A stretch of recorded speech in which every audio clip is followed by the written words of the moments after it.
So we won the roll. We're obviously going to play first, and that is a pretty awesome hand. It's a great curve. Start the poison beats on turn 3, and hopefully beat down very quickly, which is exactly how the deck is supposed to work. So we lead off with a forest, obviously. No Grasp of Darkness to worry about.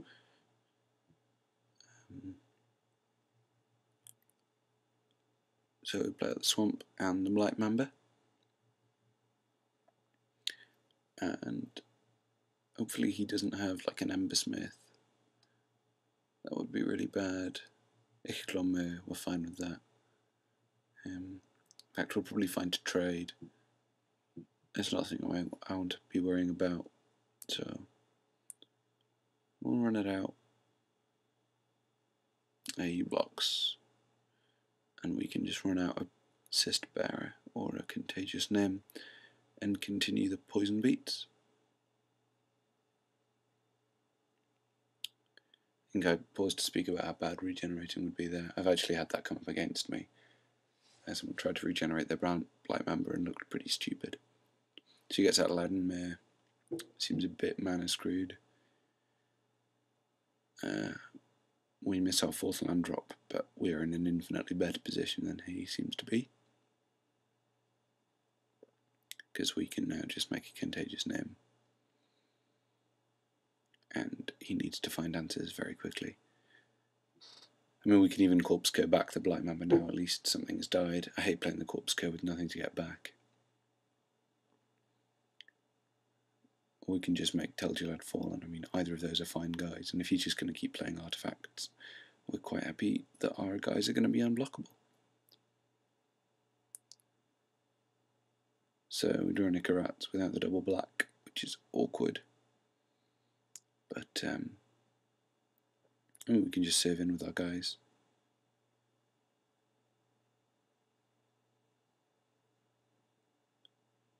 He says to block, we don't use no blocks, so he goes up to 6. I mean, at the moment it's looking like we can just get in for lots next turn. I think we can attack Tainted Strike, whichever guy he doesn't block, and then we'll sit waiting on the Swamp, which we're quite happy with. We'll draw one eventually, and we've got Corpse Curs and stuff to grind out card advantage. We're not really bothered about the Barrage Ogre. I mean, if he's throwing stuff at our guys, he's not attacking, and we're quite happy with that.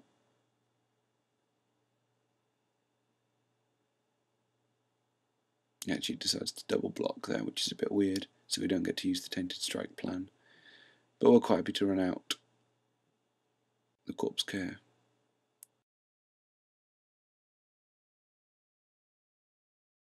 And get back the Nim, which is very strong play. Means he really needs to find answers and fast.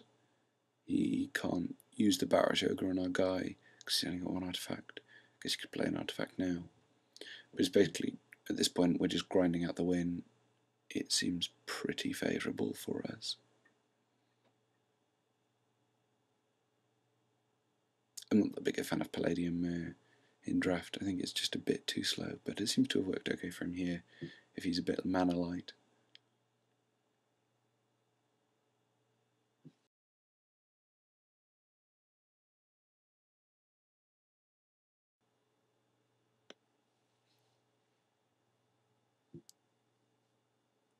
So he's gonna maybe run out an artifact. Prototype Portal. That's something we'd really like to slice in twain. Imprint a spell one we're not too worried about. I mean, if we draw a Swamp at any point, we've basically won. We'll run our guys in. He's got a 1-1 and a 2-2, so hopefully he doesn't block. We can Tainted Strike and then just sit on the drawing the Swamp, which is a fine play.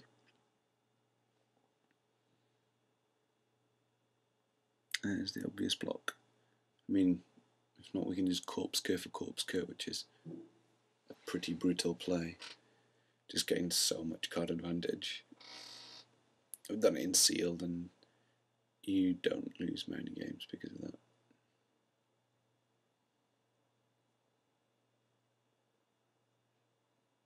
So yeah, we wait for him to use the Palladium Mirror in case he's got anything tricky that he wants to do with the Barrage Ogre. He decides not to. We put him to 9 poison counters, and then we draw a swamp in about 2 turns time. He doesn't do anything useful, so I'm just going to jump to the deck building, sideboarding bit. I mean, he just does a lot of pretting around with Barrage Ogre and recurring Horizon and Panic Spell Bombs, which isn't much fun. So I consider bringing in Viridian Revel. I think it's something I'm going to do. We didn't see any equipment, and really if we're playing against a deck that's trying to abuse Spell Bombs and Barrage Ogre, Viridian Revel is probably going to be quite strong, and we can take out the Acid Spider. I think I contemplate taking out the Tangleworm, but eventually decide to take out the Acid Spider instead.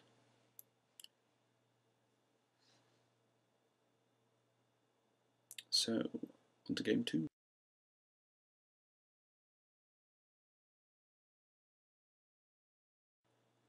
Where, for some reason, we're going to be on the play. Not really sure why I decided to do that, but we're happy to. We'll run out a Forest. I mean, the hand's not the fastest, but it's got a 3-drop. It's got a Slice and Twain. We're quite happy with that. His deck doesn't look to be the fastest. Although we didn't see very much of it. We're happy just to run out the Contagious Nim here. We'd rather he didn't trade the Icarats with the Mir. And I'm pretty sure he's not going to try and block the Nim with the Mir. So, I mean, potentially we just get in with the Mir. I mean, Slice and Twine a blocker if he plays a 4-drop artifact. And then Untamed Might next turn. Which just makes it really difficult for him to get back in the game. And he looks to be short on something. Probably spells. He's got land heavy hand because he's playing land and he's got a Mir. Oh, the Plague Stinger makes the Untamed Might look even better. So we run out of land. Attack with our guy, just in case he's got Grasp of Darkness or something. Block Grasp. I mean, not the worst, but we'd rather get the 2 for 1. And then post combat, we can play a Plague Stinger or an Icarats and just be in great shape. I think play the Icarats here. He gets a poison counter. He doesn't look like he's going to be blocking.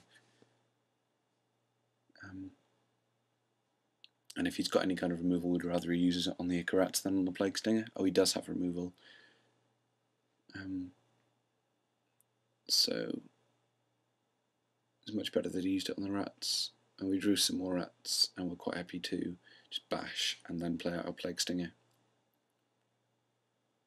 So attack with the Contagious Nim, put him to 5 counters. Play the Untamed Might, put him to 9, and then we can just kill him with the Icarats.